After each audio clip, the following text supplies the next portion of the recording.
Let a, b, c, and d be real numbers and a non-zero, ensuring this equation here is a cubic equation, and let alpha, beta, and gamma be the roots of this cubic function. So in general, we know that alpha, beta, and gamma are complex numbers.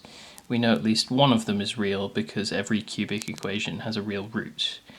What we want to do is come up with a relationship between the coefficients a, b, c, and d and the roots alpha, beta, and gamma. And that's really the whole subject of this chapter. It's about the relationship between roots of a polynomial and its coefficients. So if we know alpha, beta, and gamma are the roots, we know by the factor theorem that x minus alpha, x minus beta, and x minus gamma are factors. And we know if we multiply those factors together, we would only get 1x cubed. So to get ax cubed, in fact, we can write ax cubed plus bx squared plus cx plus d as a times x minus alpha, x minus beta, x minus gamma. And then if we expand out the right-hand side, so if we just do two brackets first, we're going to get x squared minus alpha plus beta x plus alpha beta times x minus gamma, and then expanding out again we get x cubed, and then we have a minus gamma x squared minus alpha x squared minus beta x squared, so that's minus alpha plus beta plus gamma x squared, and then we have this thing times gamma, lots of x, so that's alpha gamma plus alpha beta, and we also get plus beta gamma from this times this, and then we also get an alpha beta, lots of x, and then we have the constant is minus alpha beta gamma. So now let's equate x squared coefficients.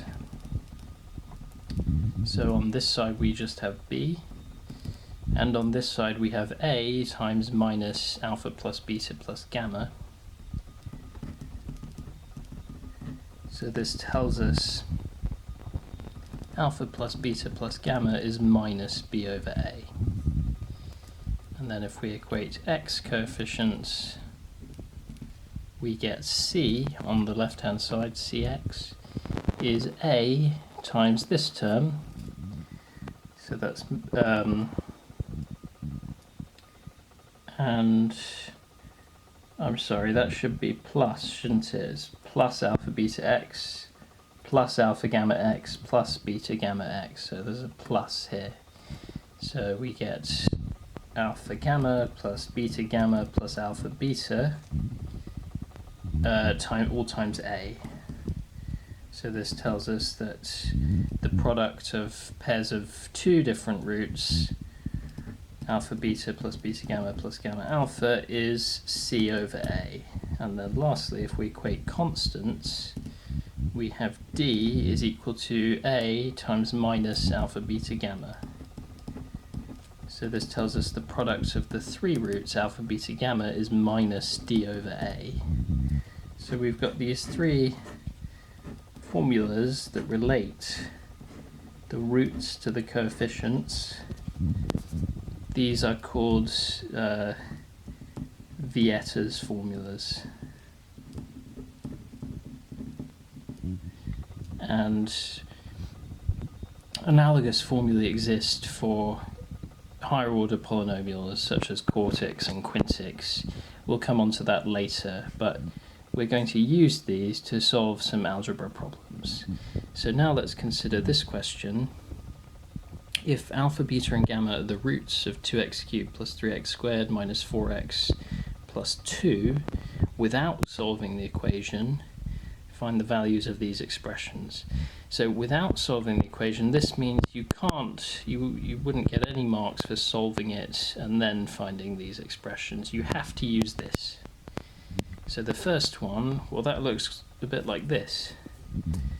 So for A, we can work out alpha, beta, gamma. So A is the coefficient of x cubed, that's 2, and D is also 2.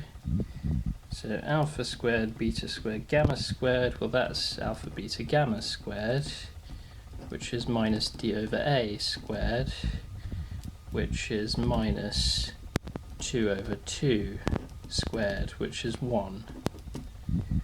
And then in B, we need to somehow relate this to these three things we have expressions for. So if we combine the three fractions into one fraction, the denominator is alpha, beta, gamma, and on the top we get beta gamma plus gamma alpha plus alpha beta. And then this thing on the top is C over A, and the thing in the denominator is minus D over A. So we get C over minus D, which is equal to, well, C is the coefficient of x, which is minus 4, and D is the constant, which is 2, so we're going to get plus 2. And then alpha squared plus beta squared plus gamma squared. So to find this, we can relate it to this expression. So this is not the same, but if you were to expand this, you would get these three terms, and then also you would get some terms we're going to take away. So the extra terms you would get are minus 2 alpha beta, minus 2 beta gamma, and minus 2 gamma alpha. And you can check that by expanding this. So then alpha plus beta plus gamma, well that's minus b over a. So b is 3 and a is 2. So this is minus 3 over 2 squared. And then we have minus 2 lots of c over a, which is c is minus 4 and a is 2. So we're going to get 9 over 4 and then plus 4. So that's 25 over 4. And then let's consider this example. So we're given the roots of ax cubed plus bx squared plus cx plus d are 1 plus minus 2i and 2, and we want to find integer values of a, b, c, and d. So there are a couple of ways to go about this, but let's use Vieta's formulas. So we have the sum of the roots, so alpha plus beta plus gamma is 1 plus 2i plus 1 minus 2i plus 2, which is 4, and this is b over a, sorry, minus b over a. And then if we work out the product of the roots, alpha, beta, gamma, that's 1 plus 2i times 1 minus 2i times 2, and then 1 plus 2i, 1 minus 2i is 5, so this is 10, and this is minus d over a.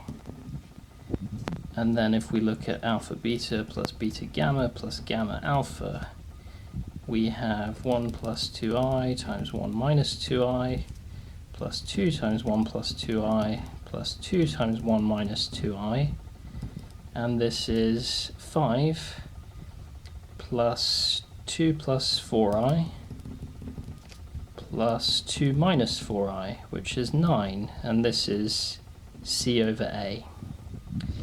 And so from here we can see that if we set a equal to 1, we get b to be minus 4, c to be 9, and d to be minus 10. And this works because if we were to rescale the coefficients in this equation, it won't change the roots. We can multiply this equation by any number without changing its root, any non-zero number.